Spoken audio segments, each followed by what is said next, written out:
As we had promised you earlier, we are coming back with what's being reported in the dailies this morning. And the Daily Nation, they are reporting the headline, Return of CASs, Jobs for Poor Losers. A new government-sponsored bill is seeking to anchor the position of Chief Administrative Secretary in law as President William Ruto's Kenya Kwanza administration moves to align with the High Court ruling that found the Assistant Minister positions unconstitutional. Now, this will now pave the way for the appointment of 50 CASs, escalating the public wage bill and also weighing down already overburdened Kenyan taxpayers.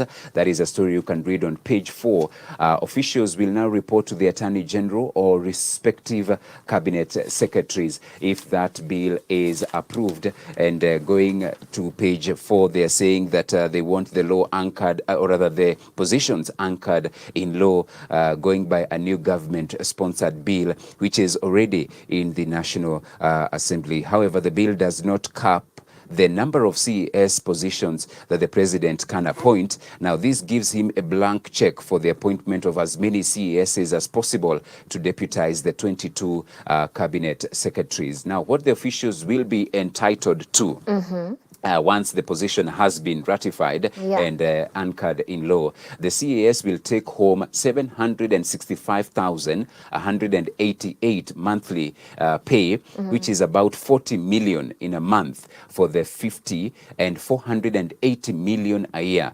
But just like MP, each CAS is also to be entitled to a one-off mortgage of 35 million, 10 million shillings car grant, 10 million inpatient insurance cover, and a further 3 million for outpatient treatment. Now, the taxpayer will also foot the cost of 2 high-end vehicles, a driver, security, a personal assistant, and at least 2 secretaries.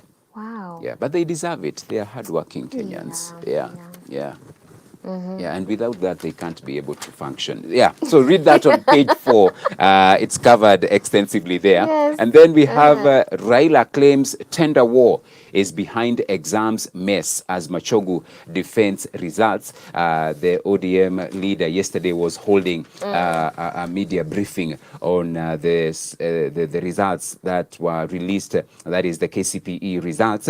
Azimio leader says they have written to stakeholders to help protect integrity of examinations. And so yesterday he was claiming that a multi-billion exam printing tender war was at the center of the alleged discrepancies in the 2023 KCPE examinations results. Raila said that they believe the process of sudden change of printer and having them printed on short notice is actually responsible for the disaster witnessed with respect to KCPE. But in a quick rejoinder, CS Education Machogu defended the exam results, saying hitch was only on transmission. But anything and everything else that was captured on the NEC portal was the proper result. So they were saying the only thing that was amiss was with the transmission. Lobbies want allocation of 90 acres of public land to individual revoked. That was also covered on page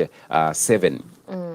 You remember the story of the controller of budget? Now, the same came up for discussion and for debate yesterday in the National Assembly, and the MPs were divided over Nyakango charges, while the opposition accused the state of targeting controller of budget over her strong stance against misuse of public funds. The government side said she is subject to the law like any other person. And I was following some of the debate, and I saw Junet Mohammed, the MP, was asking the same question we were asking in the morning, and he was asking that she appeared before Parliament for vetting. That was way before her appointment. I believe it was 2019. So he was also asking the same questions. So if DCI or any other person had anything against her, why was the same not tabled when she was appearing for vetting? But then again, for the government side, they were saying she's not above the law. So if there is any evidence showing that she was involved in the alleged crime, then she ought to face the law like any other Kenyan. And of course, we just wait and see as she is arraigned in court and the case is proceeding. Condemned cooking oil is now safe for use, KEBS states. So the Kenya Bureau of Standards yesterday clarified that edible oil imported by the Kenya National Trading Corporation is safe for consumption. KEBS said the imported edible oil had been sampled, re-inspected, and tested, and has now been found to have met all safety standards. Read that story. It's covered extensively at the back page of of the Nation. But remember, earlier they had said it is not fit for consumption, but now after retesting, and all that, it is now safe for consumption. I see importers of used vehicles are bemoaning the dollar shortage amid rush to beat age limit. Car dealers and individuals are rushing to beat the December 31st deadline for the importation of vehicles manufactured in 2016, in line with the Kenya Bureau of Standards rule on age. Car Importers Association of Kenya said while importers are rushing to beat the 8-year rule, which has traditionally driven up numbers as the year closes, a shortage of dollars has affected imports in the last 3 months. And Kenya only allows the importation of second-hand vehicles that are no more than 8 years old. So there is a plan to revise these to 5 years. So read that on page. That is the back page of the Daily Nation. Looking at the sports page, how Starlets lost Botswana plot as Kenyans come to terms with the failure by Harambee Starlets to qualify for the 2024 Women Africa Cup of Nations. More questions keep coming up on whether the country bottled its best chance to make it to the biennial showpiece. Kenya, who last appeared in the competition in 2016, lost 2-1 on aggregate to Botswana after settling for a 1-1 draw at home, losing 1-0 away in Gaborone on Tuesday. Most analysts believe the tie was lost in the first leg in Nairobi. And then unbeaten Gor Mahia back to familiar top position. Champions Gor Mahia ascended to the top of Football Kenya Federation Premier League standings for the first time this season, following a 2-1 win over Kariobangi Sharks. The match was played at Kenyatta Stadium in Machakos on Sunday. I also see FIA picks 2-man team to evaluate future of rallying. The International Automobile Federation has formed a 2-person working committee to evaluate the technical, sporting and promotions aspects of the World Rally Championship and report its findings within 2 weeks. That is on page 34. Then also, as we bring it to a close, we see counties should lead from front, build indoor arenas. That is on page 33. And there was a huge match yesterday. Manchester City, they were taking on Aston Villa in the EPL. And remember, they drew. Man City drew with Tottenham over the weekend. It was a 6-goal thriller. Wow. Yesterday, they actually lost Man City by 1-0. So they have lost 4 points in consecutive matches. Liverpool won, and then the big one was at Old Trafford. The Blues, Chelsea. Yeah, they were taking on the Red Devils, Manchester United. The great, should I add? And 2 struggling teams, but United came out on top, beating Chelsea by 2-1. So to all the Chelsea fans, and especially the Boda guys, you know, a vast majority are Chelsea fans. Oh, really? So if you see them in foul moods this morning, could be it's because Chelsea lost. Yeah. That's in the Nation, though. Oh, my goodness. Oh, wow. All right. I think as women, when it comes to football, it's a bit tricky. But I remember during the World Cup, my whole family, like from my mom, my sisters, my dad, we were all watching it. Like it was so thrilling for us. And we're like, me and my mom were in one team.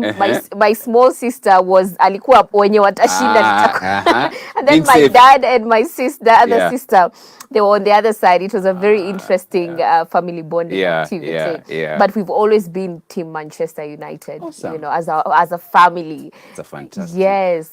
Wise family. Oh, wow. Okay. All right. Let us look at the Standard Kenya's Bold newspaper. Quite interesting top stories right here. And I see Ruto amasses power. Chief of Staff Felix Koskei to wield unparalleled authority should a bill to parliament sail through.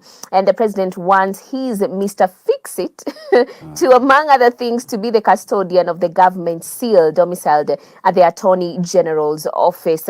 And this is a story you can find on page 2. I also see a very sad story here. Crisis of 54 pregnancies in one school. What? I know.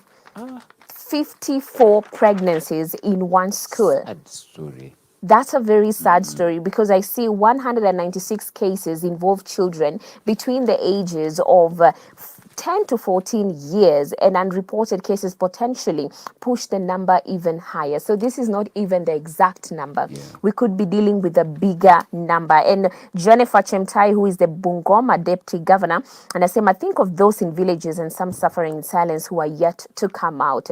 And some 54 female students out of a population of 500 at St. Thomas Aquinas Chesikaki Secondary School are confirmed to be pregnant, with hidden cases potentially pushing the number even higher. That's a very sad story because these are teens. These are very young children. Wow. Yeah. This is very interesting because I'm thinking, what is happening? You know, this is a whole predicament. True. 54 is a That's big a disaster. number. Yeah. 54 is a big number out of just 500. Yeah. Yeah. That's a big number, and you Huge don't even number. know what others are even doing. Yep. Yep. Seeing that these are pregnancies, you know, it's Yeah, really unfortunate. And this continues even the cycle of poverty over and over and over again. But you can also read that on page 3 of the Standard. And in other news is that Ndongo says we have no money for CDF or salaries. Oh my God. I think we touched on a bit of this story yesterday. So Kenya is broke. Yeah, basically that's what is being said in this particular story. Kenya is quite broke. And when you hear that statement, oh my goodness, what can you argue with that? There's literally nothing you can say. Hakuna pesa. Okay. Now, Ndungu says Ruto administration has been stretched thin and blames the lack of funds on reallocations to mitigate drought and flooding calamities. So basically, them taking the money towards drought and flooding calamities is what has deprived them of the money that's needed. House Committee wants National Treasury to hide off budgets from elsewhere to fund MP's kitty by today. This is what is happening. And remember, intern teachers protest want permanent jobs. This is also a story we touched on yesterday.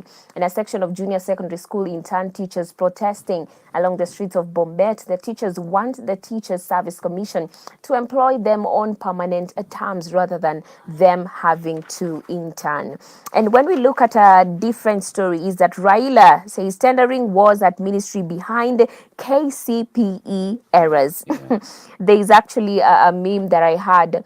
If at all elections can be recounted, why can't KCPE and KCSE be remarked? But opposition leader has joined the calls for a review for this year's primary school final examinations, saying the results are not a true reflection of the test. And Raila's claims are as follows. Grades in science, social studies, and religious studies were truncated. The rollout saw KCPE candidates get graded in subjects they never sat for. That's something else that Raila has presented. The system deployed could not produce the plus and minus signs. Wow. Interesting. And remember, we had over 1,415,911 registered candidates, with the highest mark being 428. And those who scored between 400 and 500 were a total of 8,523. But that's a story you can find. This is najaribu kuangalia ukurasa upi.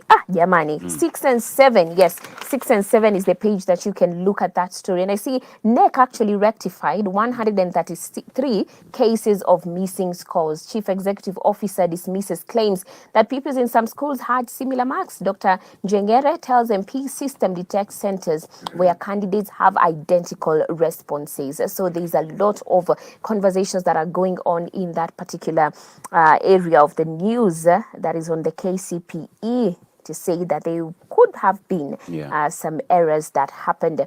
And I also see on the other side, Mandela Memories 10 years later. That's on the world page. And I think Mandela is a very, I don't even know how to put it. Yeah. Like this is a very important, person, even when it comes to what he stood for. Yeah. And Nelson Mandela and how young South Africans view his legacy. That is a story, very interesting story. If you would love to know more about it, you can go on the page 24. And maybe when I go to the back page really quickly, Arsenal show fighting spirit with another late winner. All right. I see Pandits praise Gunners as Rice scores late winner in 4-3 victory at Luton Town. The win gave Arsenal a 5-point lead at the top of the table ahead of last night matches. And definitely when you check out the page 40, that is on the very back page of the Standard, you can get more of that story. And yeah, I think that's it. Before you give us the video of the day, there's a very interesting Yes. story on the Business Daily, and I was just trying to check, even within our setup at Hope at Dawn, Kenyans on 100,000 shillings pay grow slowest in 5 years. So addition of 13,131 joined the 100,000 shillings pay grade. So the number of Kenyans earning more than 100,000 shillings monthly grew by the slowest pace in at least 5 years, pointing to a tough business environment that depressed earnings, investments, and job creation. So the graphic of the week on page 3 shows the same. So they're saying that those earning over 100,000 by employer, 68% of high earners are in the private sector. That is 68%. 3.7% high income earners grew by 3.7% last year. So they're saying high income earners by gender, 2/3 of high income earners are male with 66%, 34% are female. Low income earners by gender, that is below 50,000 shillings. Yeah. Male employees make up the bulk of those earning below 50,000 shillings a month. That is with 56%. The female, they stand at 44%. Now, 62%, those are the males making up 62% of employees in the formal workspace. 12% of salaried Kenyans take home over 100,000 shillings a month. 12% only. Oh, They take home 100,000 shillings a month. just 12%. Just 12% of the salaried Kenyans. So I believe that is in both public and private sector. Yeah. Yeah, and I believe even as I was checking, hapa vile tunafanya, it's either maybe you, Yuna. Wewe utaki you don't Sijafika. want. Nasema wale ambao wamefika. Yeah, me, when I grow up now, I want Yeah. to, yeah. Yeah, I think that's a prophecy. So that is what's being reported in the dailies this morning. And of course, on Hope Media, you can get everything that is happening both within and outside the country. That is on Newswatch on Hope FM. It's from 7 a.m. or through to 7 p.m. Every top of the hour, you are kept abreast of what's happening. And then on Hope TV at 4 p.m., we have the briefs. And then 7 p.m., we have Dira. And then at 9 p.m., we do have Newswatch. Beautiful, beautiful. So that's what we have on the Daily Nation, the Standard, and on the Business Daily. Right about now, I just want to introduce guys to the video of the day. Go ahead. Yuna came here and she was like, "Umeamua reggae." Umeamua reggae.